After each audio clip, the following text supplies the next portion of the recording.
Aquarians, let's see कि 28 सितंबर 2025 का divine message, goddess guidance, universal message क्या है। आज आपको क्या सुनने की ज़रूरत है, आज के दिन को कैसे जीना चाहिए, क्या है आज की ओवरऑल डे की energy. So let's start the reading for you. ये जो गाइडेंस है ये आज के दिन के लिए तो है ही, क्योंकि डेली डिवाइन गाइडेंस है। लेकिन अगर आप लाइफ की किसी सिचुएशन में अटके हुए हो, कहीं फंसे हुए हो, तो गाइडेंस उसके रिगार्ड में भी हो सकता है। सो किसी भी तरीके से रीडिंग आपको गाइड कर सकती है। सबसे पहले देखते हैं आज के दिन की ओवरऑल एनर्जी क्या है, आज आपके लिए ओवरऑल डे कैसा रहने वाला है। सो मैं टैरो कार्ड्स यूज़ करूँगी आज। 28 सितंबर 2025 Aquarians, thank you so much. All right, please universe, please divine power, please spirit guides, please give me the great messages which are in our higher purpose. Thank you.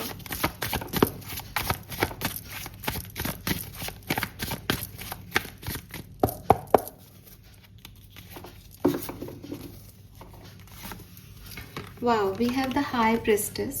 So काफ़ी divine energies हैं आज के दिन में, और clearly high priestess आ गया तो instinct की बात हो रही है, हायर पावर्स की बात हो रही है। तो कनेक्टेड हैं आप हायर पावर्स से, प्रोटेक्टेड हैं आप हायर पावर्स के साथ। वो गाना है ना कि मैं हूँ ही नहीं इस दुनिया की तो वही गाने की ये स्पेसिफिक ये लाइन आपके लिए फिट हो रही है एक्वेरियस, कि आप इस दुनिया के नहीं हो। आप जो आपके इंस्टिंक्ट कहें, जो आपकी गट फीलिंग कहें वो करें। कहीं अटक भी रहे हैं तो भी आपको आपकी गट फीलिंग की सुननी चाहिए। पॉजिटिव कार्ड है, लेकिन बहुत ही ज़्यादा हायर एनर्जीज का कार्ड है, जो यहाँ की बात नहीं कर रहा है, इस डायमेंशन की बात नहीं कर रहा। इस डायमेंशन में कुछ भी हो सकता है, बट ओवरऑल आपका कनेक्शन उस डायमेंशन से बना रहेगा। आज ये कार्ड ये बता रहा है मुझे सिर्फ। सो यस, आंखें बंद है, इस दुनिया का कुछ नहीं दिख रहा। सही गलत आपको कुछ समझ में नहीं आ रहा होगा, ना आएगा शायद आज। बस आप कनेक्टेड रहना उससे, उसके गाइडेंस से चलते रहना, सही होगा। नाउ बात कर लेते हैं उनके गाइडेंस क्या है, क्योंकि कार्ड ही बहुत स्पिरिचुअल आया है। तो आज स्पिरिचुअल जर्नी का दिन है। मेडिटेशन करें, अपने अंतरात्मा से कनेक्टेड रहें, हमेशा बहुत ज़रूरी है। दुनिया में बहुत कुछ हो सकता है, इसलिए भी ये कार्ड आता है। दुनिया में कुछ नहीं हो रहा, आप चुपचाप अपने कमरे में बैठ के अपने अंतर्मन से बात कर रहे हो, तब भी ये कार्ड आ सकता है। तो दोनों चीज़ें हो सकती है। इम्पॉर्टेंट ये है कि आप कनेक्टेड रहें। गाइडेंस क्या है 28 सितंबर के लिए? We have expect a miracle. Oh wow, oh my God, we have true love and we have peace. Oh God Aquarius, आप देखो कार्ड गाइडेंस कितने खूबसूरत है, कितने खूबसूरत, लवली। इस डेक के सबसे खूबसूरत कार्ड्स यहाँ पे हमारे पास हैं। मदर मैरी के साथ बच्चे को गोद में ले रखा है, यहाँ पे भी इसने बेबी को गोद में ले रखा है। एक्वेरियस, इट्स योर पेरेंट्स और ग्रैंड पेरेंट्स, आपके डिजीज्ड पेरेंट्स हैं यहाँ पे शायद, जो आपको अपनी लैप में लेके बैठे हैं। Amazing, amazing. Let's see subconsciously ये मैसेजेस हमें क्या गाइड कर रहे हैं, देखते हैं।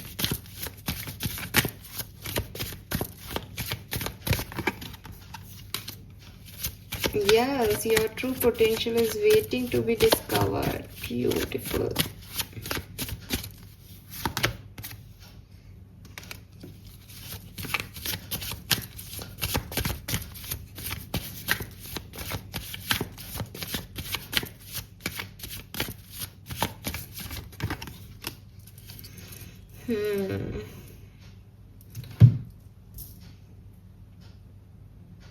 सो नंबर की बात अगर मैं आज के दिन करती हूँ तो मुझे नंबर 2 और नंबर 7 और नंबर 9 की ऊर्जा है यहाँ पे।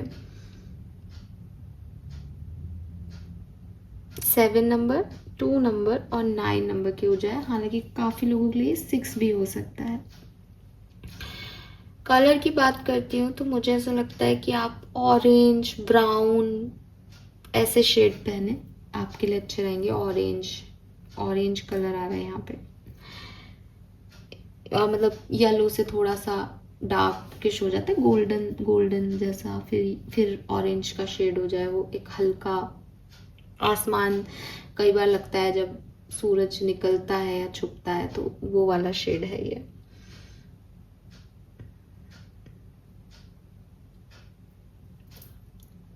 इन कार्ड्स में आपको ये शेड दिखेगा भी थोड़ा बहुत, अगर मैं दिखा सकूं तो, मतलब एक्चुअली में नहीं है लेकिन वो सूरज उगता हो तो, क्योंकि ये ऑरेंज एक्चुअली ऑरेंज नहीं है ये। यहाँ पे भी देखो ये ऐसा ना थोड़ा थोड़ा सा, तो ये हल्का सा कुछ मटमैला सा कलर है।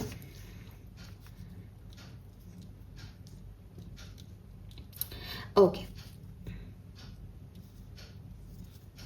सबसे पहले जो मैसेज मैं आपको देना चाहूँगी वो देना चाहूँगी इस खूबसूरत से कार्ड का, क्योंकि ये कार्ड आपकी बाकी दोनों कार्ड्स की जो एनर्जी मुझे फर्स्ट टाइम चैनल हुई उससे भी रेजोनेट करता है।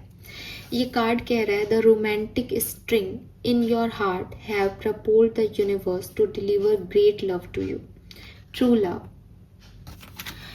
एक्वेरियस, हो सकता है कि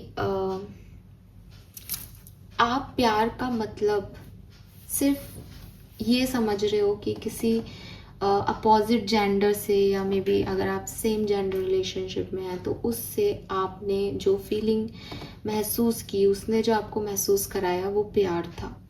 आपका ये मानना हो सकता है कि मैं XYZ व्यक्ति से प्यार करती थी या करता था, और हम लोग बहुत एक दूसरे से प्यार करते थे, फिर उसने मुझे धोखा दिया, और प्यार अब कुछ नहीं होता, प्यार खराब है, प्यार जैसा कोई शब्द नहीं है, प्यार में सब धोखा देते हैं। आप ऐसे वाले कैरेक्टर हो सकते हो। बट एक्वेरियस, जब मैंने ये कार्ड्स देखे थे तो मैंने आपको एक बात बोली थी, आई एम नॉट सेइंग कि आप वो वाले कैरेक्टर भी हो, लेकिन मैं आपको बता रही हूँ, मदर मैरी जीसस से जो प्यार करती है, क्या वो प्यार नहीं कहते आप उसको? क्या आप उसको प्यार नहीं कहेंगे जो मदर मैरी ने जीसस से किया? आप राधा कृष्ण के प्यार को प्यार कहेंगे, लेकिन क्या आप यशोदा ने जो कृष्ण से फीलिंग्स दिखाई उसे प्यार नहीं कहेंगे? इस कार्ड में एक समुद्र है, और इस समुद्र में ये बच्चा बहुत छोटा है, ये डूब सकता था। इस एंजल ने इस बच्चे को संभाल रखा है और उसको नरिश भी कर रही है। उसके पास फ्रूट्स हैं जो कि बता रही है कि नहीं, तुम मेरे पास सुरक्षित हो। इस पीछे के जितने भी आपको दिख रहे होंगे ये सब तुम्हारे को परेशान नहीं कर सकते, क्योंकि तुम एक सेफ हाथों में है। क्या ये एंजल्स, क्या ये प्रोटेक्टिव स्पिरिट्स हमें प्यार नहीं करते?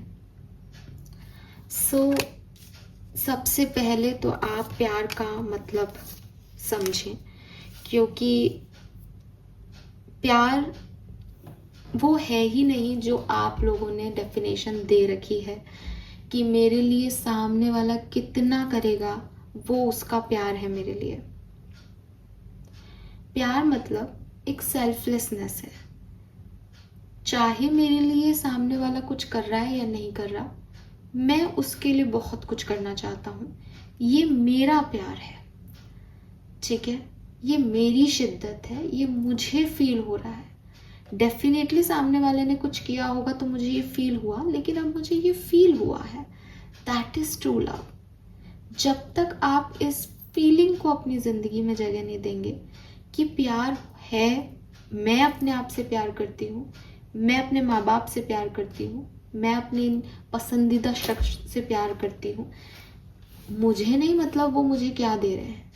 इस एंजल को ये बच्चा कुछ नहीं दे सकता, पर वो उससे प्यार करती है, वो उसे प्रोटेक्ट कर रही है, वो नर्चर करना जानती है। मदर मैरी को जीसस छोटे बेबी हैं, क्या करेंगे, पर वो बचा के लेके गई, उन्हें पैदा किया। आपने सुना होगा जीसस कैसे पैदा हुए थे, तो प्रेग्नेंट थी, फिर भी एक जगह बनाई, कोई उन्हें जगह नहीं दे रहा था जीसस को बर्थ देने के लिए। उन्होंने खुद ने किसी तरीके से मेहनत करके अपने बच्चे को जन्म दिया। ये सब क्या है, वो बच्चा उनके लिए क्या करेगा पता नहीं, लेकिन उनको उस बच्चे को पैदा करना था, ये उनका, उन्होंने पेन भी सहा, उन्होंने सब किया। मैं नहीं मानती कि आप सबके पेरेंट्स कार्मिक होंगे, लेकिन कोई एक शख्स तो आपके पेरेंट्स में भी ऐसा होगा जिसने बचपन से लेकर के और जितने भी साल के आप हैं आपके लिए सब कुछ किया। फॉर मी माई फादर, मेरे पापा ने मुझे सारी चीज़ें जो वो कर सकते थे ला के दी, सब कुछ किया और डेफिनेटली कर रहे हैं। ऐसा भी नहीं किया था कि भाई बचपन में किया था, नहीं, कितने ही बड़े हो जाओ आप करते ही रहते हैं सब लोग। तो हर चीज़ का मान रखना, बच्चे की बात का डांटना, क्योंकि सही वो भी है, सब कुछ करके भी एक मतलब आप कितना ही लड़ लो, आप कुछ भी गलत कर लो, वो आपको नहीं छोड़ते। That is love. उनका प्यार इसलिए नहीं है कि भाई तू मेरे लिए प्यार, तू क्या कर रही है मेरे लिए, तू मुझे कमा के खिला तो मैं तुझसे प्यार करूंगा, नहीं। वो बचपन से कर रहे हैं कि पता नहीं बच्चे बड़े होके मेरे साथ रहेंगे या नहीं, पता नहीं मेरे लिए कुछ करेंगे या नहीं, लेकिन वो कर रहे हैं। So that is the love basically. ये सच्चा प्यार होता है। और ये कभी भी इस वजह से नहीं आता कि भाई मुझे कोई एक्सपेक्टेशन है कि तुम 1 साल बाद मेरे लिए करोगे तो मैं आज तुम्हारे लिए, ये अपने आप आता है, ये फ्लो होता है। जितने भी लोगों ने प्यार किया है यहाँ पे वो समझते हैं कि प्यार एक अपने आप आने वाली फीलिंग है और वो फ्लो होती रहती है, वो आगे बढ़ती रहती है। अब अगर आप उसको रजिस्ट करते हो, आप अपने आप दिल और दिमाग को ये समझाते हो दैट फॉर एग्जाम्पल कि कहाँ आपको रुकना चाहिए, उसका एक एग्जाम्पल दे रही हूँ। फॉर एग्जाम्पल कि भाई प्यार क्योंकि फीलिंग है, तो मान लो आप ऑफिस में काम कर रहे हो, ऑफिस में काम कर रहे हो तो मान लो आप एक मैरिड पर्सन के लिए आपके मन में जो है वो एक फीलिंग आ गई बिकॉज ऑफ योर प्रारब्ध। एक्चुअली जो आपके पुराने जन्मों के कर्म है उनके अकॉर्डिंग आपके साथ ऐसा हो सकता है। तो अब वो मैरिड व्यक्ति है, तो यहाँ पे मुझे ये समझना होगा दैट यस मैं आपके लिए एक फीलिंग रख सकती हूँ, लेकिन आप मैरिड हो गए, मेरा कोई लेना देना नहीं है। तो यहाँ मुझे एक रेजिस्टेंस लगाना पड़ेगा कि नहीं, ये मेरी बाउंड्री लाइन के खिलाफ जा रही है सिचुएशन, मैं इसमें नहीं जा सकती। बिकॉज प्यार का मतलब ये नहीं है कि मैं भाई आपको आपका घर वगैरह सब तोड़ ताड़ के और जो है आपकी को अपनी लाइफ में ले आऊँ। That is definitely not love. मैं किसी का बुरा करके अपना प्यार क्या पाऊंगी, राइट? सो कहते हैं ना कि भाई एक फ्लावर है, जब तक आप प्यार करते हो उस फ्लावर से आप उसको नहीं तोड़ सकते। आप उस गमले को पानी दोगे कि वो और खिले अच्छा। जो व्यक्ति तोड़ लेते हैं वो प्यार नहीं करते, वो खूबसूरती से अट्रैक्टेड है। तो आप भी अगर प्यार करते हो देन आप ये समझोगे कि भाई उसकी अपनी लाइफ है और मैं उसका बुरा नहीं कर सकती, उसको सोसाइटी में प्रॉब्लम्स होंगी, उसको बहुत सारे होंगे। तो दैट इज़ लव। यहाँ आपने अपनी बाउंड्री लगा ली। इसका मतलब ये नहीं है दैट आपने प्यार नहीं किया या आप प्यार तभी होगा जब आप उस बाउंड्री से बाहर जाएंगे कि नहीं नहीं हम तो प्यार में हैं, प्यार में तो करना बनता है। नहीं, प्यार में कुछ नहीं बनता। प्यार एक फीलिंग है, प्यार में बहुत समझदारी है, प्यार सपोर्टिव है। प्यार का मतलब कतई ये नहीं होता कि एक ऑब्सेशन है और आप फालतू की चीज़ें करो। इसीलिए मैं हमेशा कहती हूँ कि मैम प्यार में, कई लोग कहते हैं मैम प्यार में जो है हम बहक गए, प्यार में हम आगे बढ़ गए। नहीं, प्यार में आप आगे नहीं बढ़ते हो। प्यार इतना खूबसूरत एहसास है, उसमें आगे बढ़ने की ज़रूरत ही नहीं पड़ती। जब आप आगे बढ़ते हो इसका मतलब सामने वाला या आपके बीच में कोई एक इंसान है जो फिजिकल रिलेशनशिप में ज़्यादा इन्वॉल्व है, वो प्यार में नहीं है। क्योंकि जब आप प्यार में होते हो इसकी नीड ही नहीं आएगी आपको। आप बस एक दूसरे से घंटों बात कर सकते हो, आप एक का सपोर्ट सिस्टम बन सकते हो, आप ग्रोथ दे सकते हो। तो अगर आप बाउंड्री लाइन से बाहर जा रहे हो इट मीन्स आप प्यार में नहीं हो, आप ऑब्सेशन में हो। एंड ऑब्सेशन एंड प्यार में डिफरेंस होता है। तो मुझे ऐसा लगता है एक्वेरियस कि अगर आपकी कहानी कुछ ऐसी है कि आपने प्यार किया वो आपका सफल नहीं हुआ, तो यूनिवर्स आपको यही कह रहे हैं that true love is true love. वो प्यार आपकी लाइफ में, आपके मन में, आपके एहसास में हमेशा रहेगा। और लॉ ऑफ अट्रैक्शन कहता है कि जो आपके एहसास में है वही आपकी ज़िंदगी में आएगा। तो लॉ ऑफ अट्रैक्शन से यूनिवर्स आपको ट्रू लव जरूर ला के देंगे, बट उसे मैला मत करो, उसे गंदा मत करो, उसके बारे में नेगेटिव मत हो जाओ कि ये क्या हो रहा है, ऐसा क्यों सोच रहा हूँ, ऐसे क्यों सोच रही हूँ मैं। क्योंकि आप कुछ रेजिस्टेंस दे देते हो प्यार को, जिसकी वजह से वो आपकी कहानी जो है वो पूरी नहीं हो पाती। तो आपको ऐसी सिचुएशन में क्या करना है, आपको ये समझना होगा कि ये मेरे साथ क्यों हुआ। अगर मुझे कोई रिजेक्शन मिला तो क्यों मिला, अगर कोई मेरी ज़िंदगी में आया और उसने मेरे साथ कुछ गलत किया तो कौन सा कर्मा कट गया मेरा, क्या कैसे बच गई मैं इस इंसान से। आपको अपनी लाइफ में, अपने मन में, अपने इमेजिनेशन में, अपने एहसास में उस प्यार की फीलिंग को हमेशा लाइटन अप रखना है। प्यार ही प्यार को अट्रैक्ट करता है। आपको लगता है कि नहीं मैं दुखी हूँ मैडम, मेरे साथ इतना बुरा हुआ, मेरे प्यार से नफरत है, और आपको कोई राजकुमार आ जाएगा, आपकी ज़िंदगी पिक्चरों जैसी हो जाएगी, ऐसा नहीं होता इस यूनिवर्स में। यहाँ आप जिस एनर्जी में होते हो उस एनर्जी के लोगों से आपकी फ्रीक्वेंसी जुड़ जाती है।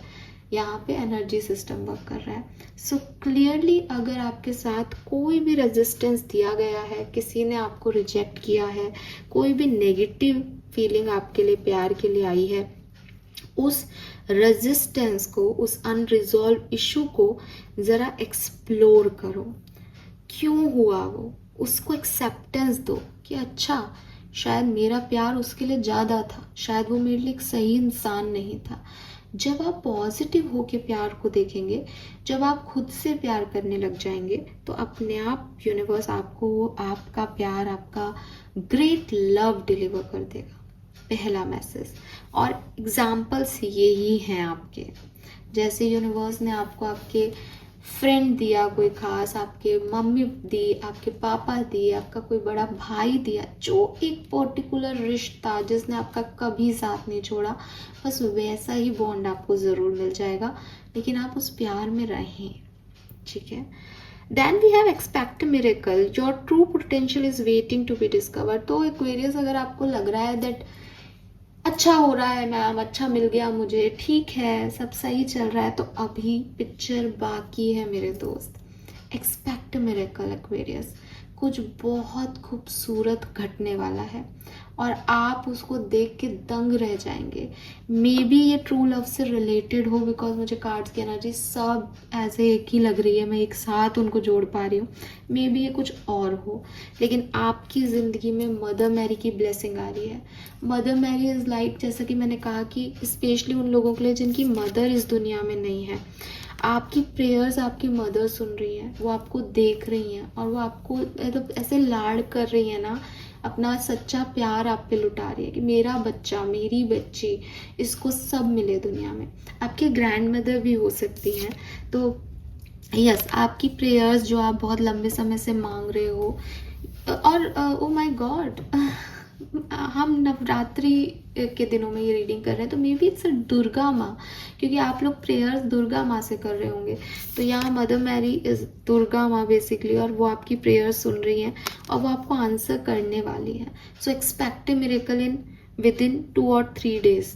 अष्टमी नवमी तक आपको कोई ना कोई मिरेकलस जो एक्टिविटी है वो आपकी लाइफ में दिखेगी, और आपको समझ में आएगा दैट क्या होता है रियल पावर, और अभी कितना कुछ देखना बाकी है, अभी लाइफ को कैसे समझना बाकी है।